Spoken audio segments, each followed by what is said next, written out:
कि ये सरकार बिल्कुल ही अपनी जिद को छोड़े, किसानों के सवालों पर, किसानों की मांगों को पूरा करे और सुचारू रूप से देश के विकास की ओर सोचे, ना कि हर कदम पर सरकार अवरुद्ध पैदा कर रही है। किसानों के साथ वही बर्ताव, नौजवानों के साथ वही बर्ताव, सरकारी कर्मियों के साथ वही बर्ताव, बैंक का, रेलवे का, सब जगह का निजीकरण हो रहा है। आखिर हो क्या रहा है?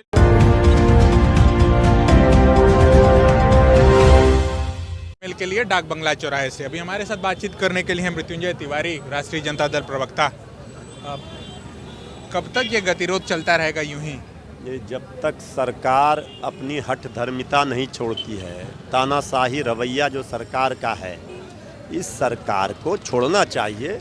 ये गंभीर सवाल हैं। हमारे किसान भाई अन्नदाता सड़कों पर हैं 13 दिनों से।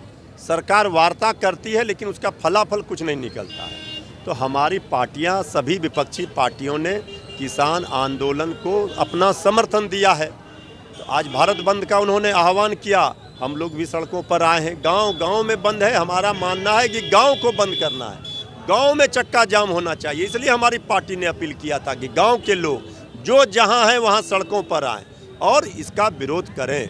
इसलिए हम लोग सड़कों पर। मृत्युंजय तिवारी तो सड़कों पर आ गए हैं। एक जत्था भी आया राष्ट्रीय जनता दल का, आरजेडी के बड़े लीडरान भी डाक बंगला चौराहे पर दिखेंगे। बंद का जो आह्वान किया गया है उसमें टाइमिंग दिया गया 11 बजे से 3 बजे तक का।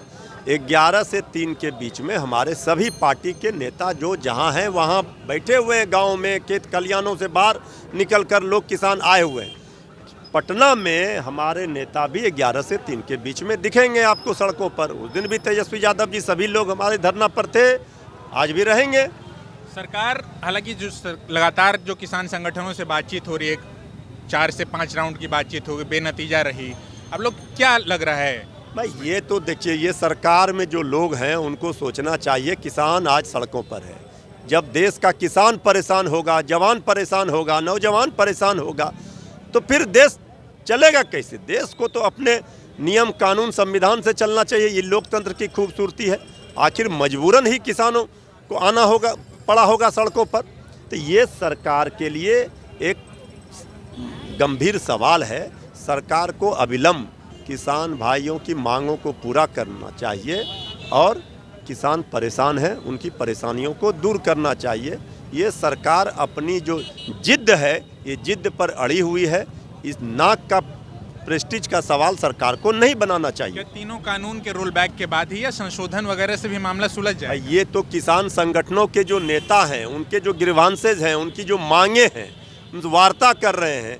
जो भी उनकी मांगे हैं उसको पूरा करके इस हड़ताल को, आंदोलन को समाप्त कराना चाहिए।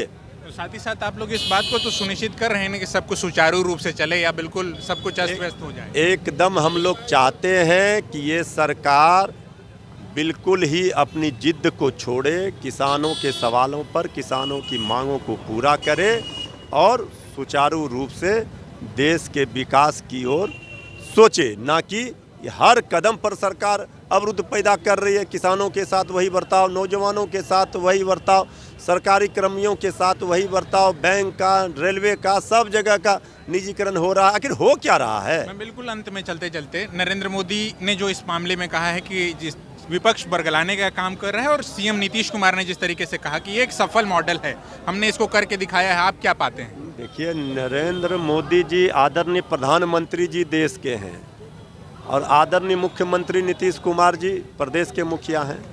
हम दोनों से हाथ जोड़कर अपील करेंगे कि नकारात्मक राजनीति ना कीजिए देश हित में। देश बहुत ही बुरे दौर से गुजर रहा है। इस महामारी के बाद आपने देखा है क्या अर्थव्यवस्था का हाल है, किस तरह से लोग मजदूर परेशान हैं।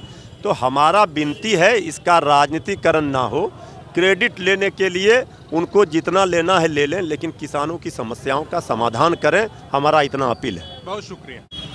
तो हम यहाँ बात कर रहे थे मृत्युंजय तिवारी, राष्ट्रीय जनता दल प्रवक्ता, डाक बंगला चौराहे से। एक्सिस 24 के लिए मैं विष्णु आशुतोष के साथ। बहुत धन्यवाद।